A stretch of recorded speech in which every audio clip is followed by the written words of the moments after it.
our customers out here have not seen this from Jetstream.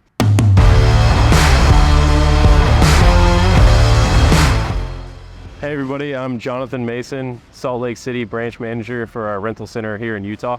Excited to have everybody here for a second time. We did our first open house in 2019 actually, when we opened the Salt Lake rental store. We're looking forward to having everyone back and a lot of new faces.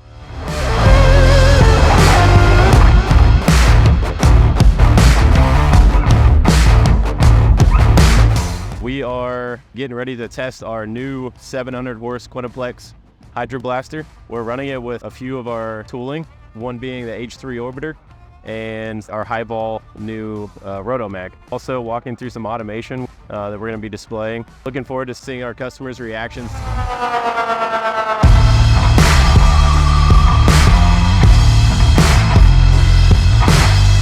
Just looking forward to being together, spending time, having some good food, and seeing some live demonstrations of what we have to offer.